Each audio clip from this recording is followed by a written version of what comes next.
sabda Rasulullah yang menghafal nasab Nabi juga bahagia daripada menghafal hadis Nabi sallallahu alaihi wasallam. Nah, Muhammad bin Abdullah, kata baginda Rasulullah, ana ibnu adz-dzabihain, saya adalah anak kepada dua orang yang disembelih. Yang pertama adalah Nabi Ismail, datuk Nabi. Yang kedua adalah Abdullah, ayah Nabi, di mana ayahnya Abdul Muttalib bernazar kalau mempunyai anak akan lelaki banyak akan disembelih seorang. Maka ketika itu diundi daripada sekian nama anak-anak Abdul Muttalib, keluar nama Abdullah. Bangsa Quraisy ketika itu melarang kepada Abdul Muttalib untuk melakukan perkara sedemikian. Akan tetapi mereka memberikan cadangan supaya datang kepada Al-Arraf. Al-Arraf itu macam orang yang apa namanya, macam yang menjadi rujukan di zaman itu untuk memberikan jalan keluar. Kalau bernazar kemudian nadarnya tak nak dibuat, apa patut dibuat gantinya? Maka datang kepada seorang di situ, katanya timbanglah atau letakkan nama anak dengan onta. Kalau masih keluar anak maka tambah onta, kalau keluar anak tambah lagi onta, sampai keluar dalam undian itu onta. Maka ketika itu diundi, setiap kali diundi keluar nama Abdullah. 1, 2 terus sampai kepada 100 onta. Sampai kepada 100 onta keluar nama onta. Kemudian kata Abdul Muttalib, diundi sekali lagi, takut ini kebetulan, nak memastikan. Sampai 3 kali keluar onta, barulah digantikan nazarnya untuk menyembelih kepada putranya yaitu Abdullah, ayah Nabi SAW, dengan 100 onta. Maka Nabi bersabda, ana ibnu adz-dzabihain, saya ini anak kepada dua orang, yakni keturunan datuk saya, yang kedua-duanya akan disembelih. Hadza ayah Nabi SAW. Meninggal ayah baginda Rasulullah pada saat usia kandungan istri Abdullah, Siti Aminah, yaitu ibu Nabi SAW, berusia dalam lebih kurang dalam 2 bulan mengandung baginda Rasulullah. Ayahnya pergi ke kota Madinah untuk menziarahi keluarga daripada sebelah ibunya yang berasalkan daripada kota Madinah, daripada Bani An-Najjar. Nenek Nabi SAW daripada Bani An-Najjar di kota Madinah. Ayahnya ketika itu berziarah ke keluarga ibunya di kota Madinah dan terkena serangan penyakit, namanya penyakit wabak Madinah, ketika itu Humma Madinah, dan meninggal di kota Madinah. Maka baginda Rasulullah SAW lahir dalam keadaan yatim. Hadza berkenaan dengan ayah Nabi SAW. Ibu Nabi SAW Siti Aminah binti Wahab Az-Zuhriyah. Aminah binti Wahab Az-Zuhriyah. Abdullah ayah Nabi ini pada usia remajanya menjadi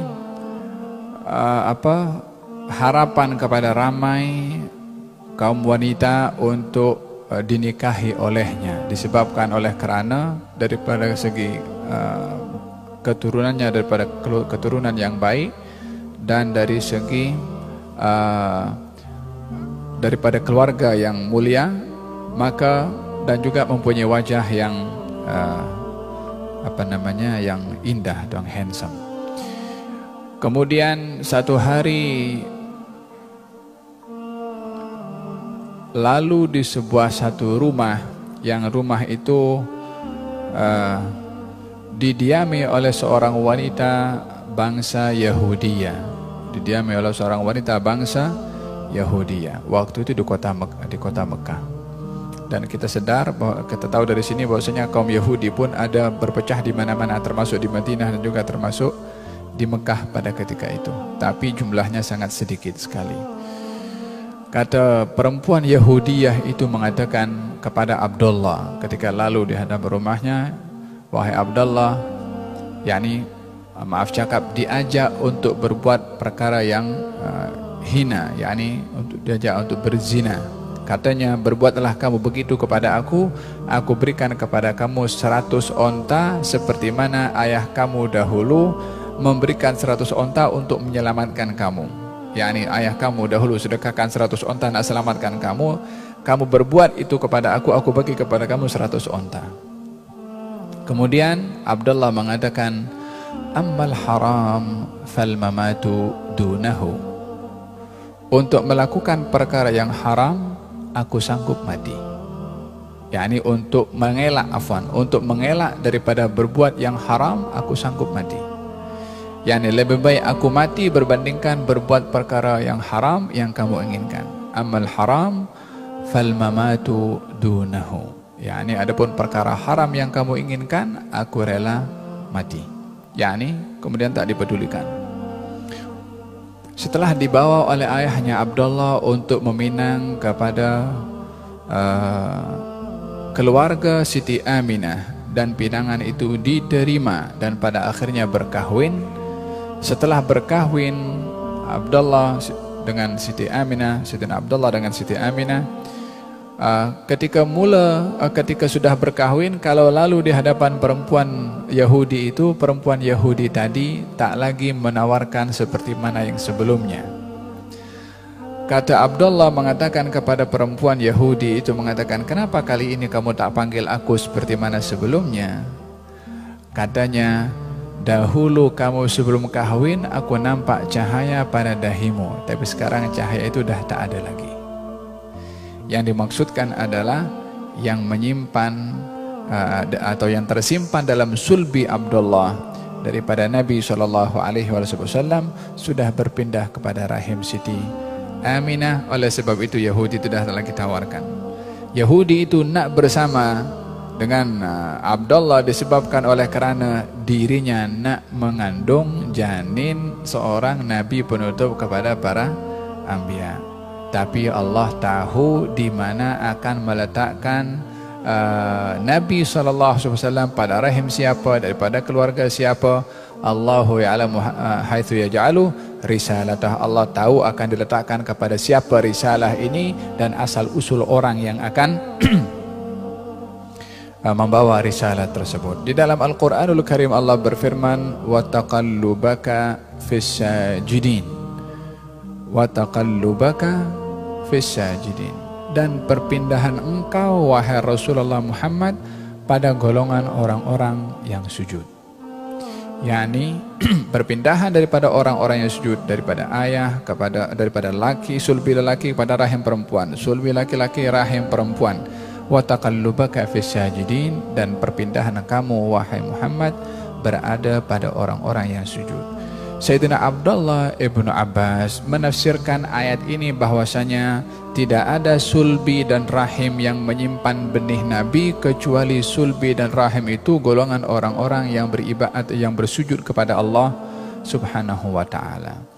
Hal ini dikuatkan dengan satu ungkapan seorang sahabat Nabi kepada baginda Rasulullah, dan sahabat itu bernama Abbas bin Abdul Muttalib. bernama Abbas bin Abdul Muttalib mengatakan kepada Rasulullah SAW dalam bait syairnya, mengatakan, min qabliha tibta fi dhilali wa fi mustaudain. yakni di awalnya datang kepada Rasulullah mengatakan, ya Rasulullah, izinkan saya puji engkau, izinkan saya puji engkau. Kata Nabi, qul la yafdhudillahu faka, katakan, yakni pujilah aku, semoga Allah menjaga mulut kamu. Di dalam puji memuji ini ada syaratnya, yakni tidak mudah orang puji orang lain. Disebabkan di dalam Al-Quranul Karim Allah menyebutkan tentang larangan orang memuji kepada orang lain. Alam tara ilal ladzina yuzakkuna anfusahum balillahi yuzakki man yasha. Tidakkah kau melihat kepada orang yang suka puji kepada dirinya sendiri, sementara Allah memuji kepada siapa yang dikehendaki oleh Allah Subhanahu wa taala. Artinya orang nak puji diri sendiri tidak diperbolehkan. Adapun ya karena itu adalah bahagian daripada riya. Tapi orang memuji kepada orang lain, maka di sini ada adab dan juga syarat. Yang pertama, orang yang dipuji tidak riya. Kalau yang memuji yakin yang dipuji tidak riya, maka dia boleh memuji. Tapi kalau yang memuji tak yakin yang dipuji riya, maka lebih baik jangan memuji. Mana ada orang dipuji tak besar kepala? Semua orang dipuji, tabiat manusia kalau dipuji adalah akan besar kepala. Falhasil, bila mana memuji kepada orang lain, niatlah pujian itu bukan untuk apa istilahnya, membodek ya, maksudnya nakkan sesuatu daripada yang dipuji. Tak, kalau memuji kepada orang, memang orang itu dengan kepujiannya tidak akan sombong, dan kepujian itu dia si pemuji tak ada niat apa-apa, tetapi memang orang itu layak untuk dipuji. Yang kedua, pujian yang ada kepada orang yang akan dipuji itu mesti ada, tapi jangan dipuji pujian yang tidak ada. Oh, fulan ini adalah suka menderma padahal dia kedekut, atau ini fulan adalah alim padahal dia jahil. Memberikan pujian yang tidak ada, ini adalah perkara yang juga dilarang. Jadi memuji kepada orang lain, satu, bagi si orang yang memuji tidak ada harap menginginkan apa-apa. Yang kedua, yang dipuji selamat daripada riya. Yang ketiga, pujian yang dipuji kepada orang yang dipuji itu memang ada, bukan perkara yang tidak ada. Bagi baginda Rasulullah Sallallahu Alaihi Wasallam, perkara itu tidak ada kepentingan sama sekali bagi Nabi, termasuk kepada Abbas bin Abdul Muttalib yang ingin memuji kepada Nabi disebabkan oleh karena Allah Subhanahu Wa Taala puji kepada Nabi. Katanya, ya Rasulullah, izinkan saya puji kepada engkau. Kata baginda Rasulullah, pujilah aku, semoga Allah menjaga mulut engkau. Di sini pengiktirafan daripada Nabi tentang bolehnya orang memuji Nabi Sallallahu Alaihi Wasallam. Katanya, min qabliha tibta fid dhilal, dahulu kamu wahai Rasulullah berada di satu bawah naungan, haitsu yukhsaful waraqu, di mana di situ sedang dicatat atau dilipat buku. Maksudnya adalah di Lauhi al-Mahfuz, dicatat segala-galanya, termasuk juga nama Nabi sallallahu alaihi wasallam dalam Lauh al-Mahfuz. Thumma habattal bilada, kemudian kamu turun ke negeri, yakni bumi. La basyarun anta, tapi bukan dalam bentuk manusia. La basyarun wala mudghatun wala alagu, dan juga bukan dalam bentuk seketul daging atau bukan berbentuk darah. Yakni turun ke bumi bukan terus ada dalam rahim seorang ibu, tidak. Bal nutfatun, akan tetapi kamu dahulu masih berupa air mani. Tarkabus safina, yang menaiki bahtera, yakni Nabi Nuh. Maksudnya waktu itu Nabi berada dalam sulbi Nabi Nuh ketika haitsu aljama nasran wa ahlahu al-gharaqu, ketika Allah menenggelamkan kaum An-Nasr. Kaum Nasr ini kaumnya Nabi Nuh. Ketika Allah hantarkan banjir untuk menghancurkan kaum Nabi Nuh, engkau wahai Rasulullah ada dalam sulbi Nabi Nuh.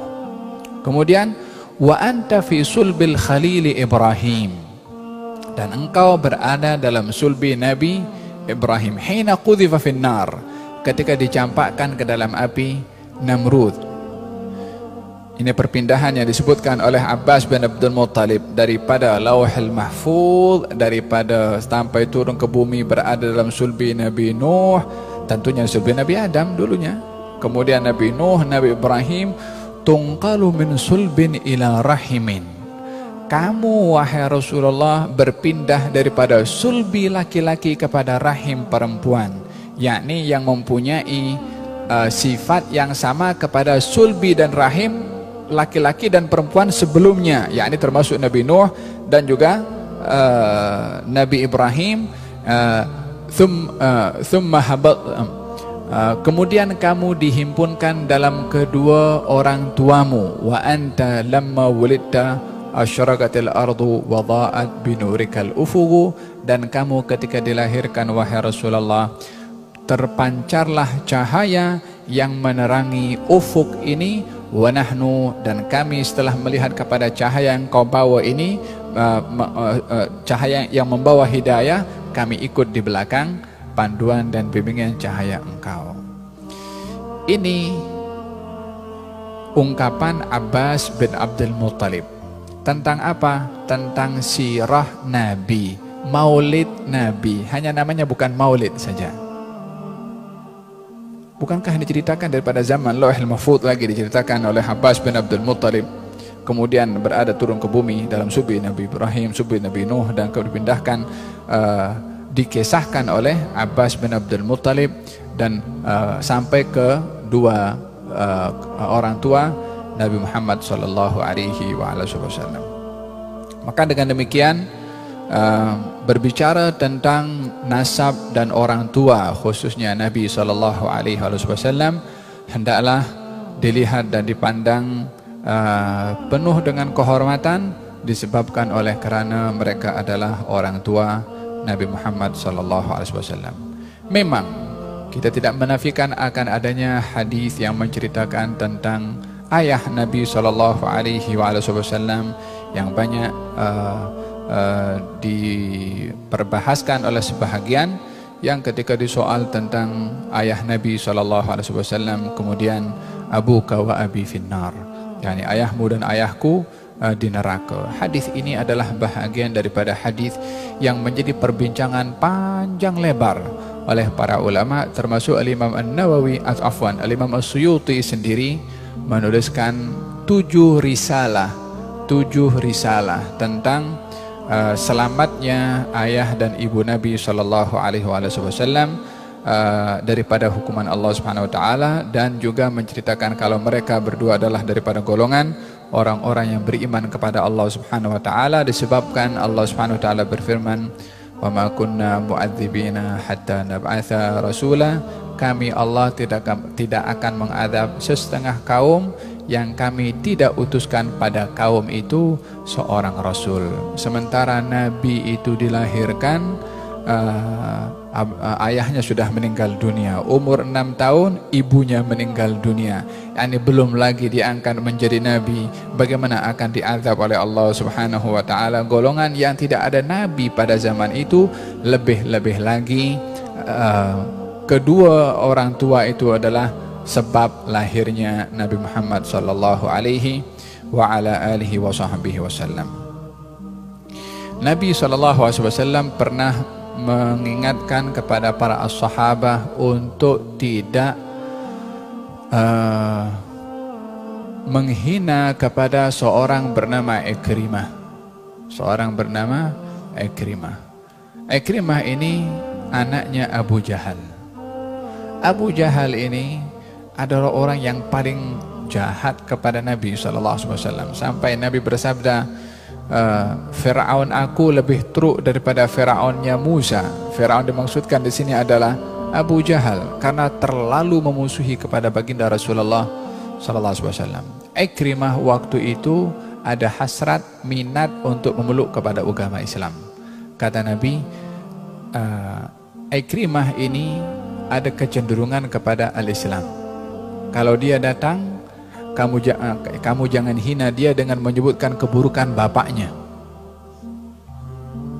Yani untuk menjaga hati Ikrimah, as-sahabah waktu itu dilarang untuk mencerca bapaknya di hadapan Ikrimah. Yang namanya anak, stroke macam mana pun juga bapak, dia tetap bapak. Akan tergores juga perasaan, walaupun bapaknya memang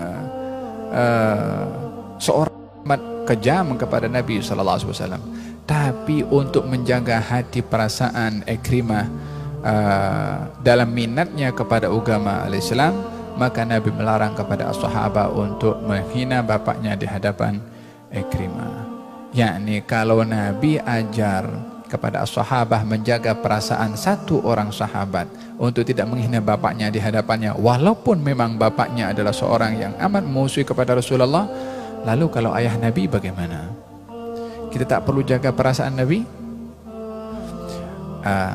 Dan dalam hal ini perlunya seseorang dalam hal seperti ini melihat daripada aspek menghormati kepada Nabi sallallahu alaihi wa ala alihi wasallam, dan tidak melebihi daripada batasan ini untuk menjaga adab dan sopan santun dan penghormatan kepada junjungan Nabi besar Muhammad sallallahu alaihi wa ala alihi wasallam. Hadza Abdullah dan Siti Aminah.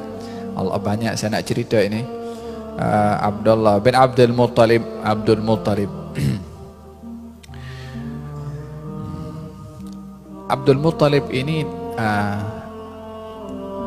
datuknya Nabi, dan beliau adalah orang yang menemukan air Zam-Zam. Setelah air Zam-Zam itu dikubur, yakni di apa namanya? Jadi sebelum Quraisy ini berbagai macam perkara berlaku, peperangan demi peperangan, sehingga Ka'bah pernah dihancurkan, Zam-Zam dikubur kembali daripada zaman Jurhum lagi waktu itu. Begaduh asal apa? Pasal kuasa. Yang menjumpai Zam-Zam untuk kali yang terakhir dan sampai sekarang, yang pertama menjumpainya adalah Abdul Muttalib. Ketika itu Abdul Muttalib bermimpi untuk menggali Zam-Zam. Ihfiru Zam-Zam, galilah Zam-Zam, galilah Zam-Zam. Waktu itu orang-orang Quraisy menganggap usaha Abdul Muttalib untuk menggali mencari air dianggap sebagai usaha yang sia-sia. Karena di tempat padang pasir yang terbentang luas seperti itu, untuk mendapatkan air di kawasan itu adalah bukan perkara yang mudah. Tapi Abdul Muttalib tetap juga mencari daripada satu tempat ke tempat yang lain, yang pada akhirnya air Zam-Zam daripada sumbernya yang asli, yang original, dijumpai dengan memancutkan air ketika digali oleh Abdul Muttalib. Disitulah bermula penjagaan air Zam-Zam oleh Abdul Muttalib dan keturunannya. Jadi dahulu air Zam-Zam itu ada tuan empunya yang melayan atau berkhidmat, bukan dipunyai untuk menjadi hak dijual belikan, tidak, tetapi untuk melayan tetamu-tetamu Allah yang datang ke kota Mekah. Yang melayan adalah daripada keluarga Abdul Muttalib, sebab dialah yang pertama yang menjumpai kepada air Zam-Zam. Dan dahulu merupakan satu penghormatan kepada keluarga ini bila mana melayan kepada tetamu Allah. Bahkan mereka melayan kepada tetamu Allah dengan tangan mereka sendiri, dengan duit mereka sendiri. Abu Talib itu pernah berhutang dengan hutang yang banyak untuk menyediakan makanan, memberi makan kepada tetamu Allah Subhanahu wa taala, daripada orang yang haji ataupun orang yang datang setiap saat pergi ke kota Mekah pada ketika itu, dan memberikan air minum Zam-Zam kepada tetamu Allah dengan tangannya sendiri. Dan itu bagian daripada satu penghormatan bagi mereka. Idzan hadza Abdul Muttalib, Abdul Al-Muttalib. Nama sebenarnya adalah Syaibatul Hamdi. Syaibah Al-Hamdi. Diberi nama Abdul Muttalib, hamba Muttalib. Siapa itu Muttalib? Muttalib ini datuknya Al-Imam Syafi'i. Muttalib datuknya Al-Imam Syafi'i. Olehada Al-Imam Syafi'i digelari Al-Imam Al-Muttalibi, yakni imam keturunan daripada seorang bernama Muttalib. Muttalib adik-beradik dengan Hashim.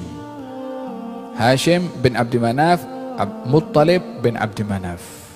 Hashim punya anak namanya Syaibatul Hamdi, yaitu datuknya Nabi. Masih kecil dibela oleh Muttalib. Masih kecil dibela oleh Muttalib, yakni bapa saudaranya, sehingga kemana-mana dibawa oleh Muttalib. Sehingga orang tengok kepada Syaibatul Hamdi yang menunggangi di belakang Muttalib, dikatakan ini adalah hambanya Muttalib. Hambanya Muttalib maknanya Abdul Muttalib, maka dikenali oleh orang masyarakat Mekah ini hambanya Muttalib atau Abdul Muttalib. Lebih dikenal gelaran itu berbandingkan nama sebenarnya, yaitu Syaibatul Hamdi. Maka Nabi pun ketika menisbahkan dirinya kepada Abdul Muttalib, bukan dengan nama yang original, tapi dengan nama gelarannya, yakni Muhammad bin Abdullah bin Abdul Muttalib. Ketika Nabi berperang dalam peperangan Hunain, Nabi bersabda, "Ana nabiyyu la kadzib wa ana ibnu Abdul Muttalib." Saya ini Nabi bukan pendusta dan saya keturunan daripada Abdul Muttalib. Yakni gelarannya lebih diingati berbandingkan kepada nama yang sebenar. Muttalib ini saya katakan tadi adalah datuknya Imam Syafi'i. Baginda bersabda, nahnu wa banu al-Muttalib syai'un wahid. Kami, yakni kami di sini Bani Hashim, dan keturunan Bani Muttalib satu family. Disebabkan oleh kerana datuknya Nabi yang bernama Syaibatul Hamdi tadi, Abdul Muttalib, dibela oleh Abdul Muttalib. Maka Nabi bersabda, kami dengan keturunan Abdul Muttalib, dengan keturunan Muttalib adalah satu keluarga. Al-Imam Syafi'i mengambil pendapat daripada hadis ini bahwasanya keturunan daripada Bani Hashim dan keturunan daripada Muttalib, termasuk Al-Imam Syafi'i sendiri, adalah golongan daripada ahli keluarga Nabi yang tidak boleh menerima zakat. Dalam mazhab Al-Imam Syafi'i, di antara golongan orang yang tak boleh terima zakat adalah keturunan daripada Bani Hashim dan Bani Muttalib, berdasarkan dengan hadis Nabi tadi yang mengatakan demikian. Kemudian bin Hashim, saya tak akan cerita satu-satu ya, tapi cukup singkat saja, kalau tidak tak habis-habis kita punya kelas ini. Muhammad bin Abdullah bin Abdul Muttalib bin Hashim bin Abdi Manaf bin Qusay bin Hakim bin Murrah bin Ka'ab bin Lu'ay bin Ghalib bin Fihir bin Malik bin Nadar bin Kinanah bin Khuzaimah bin Mudrikah bin Ilyas bin Mudar bin Nizar bin Ma'ad bin Adnan. 21 nasab yang disebutkan oleh Nabi SAW.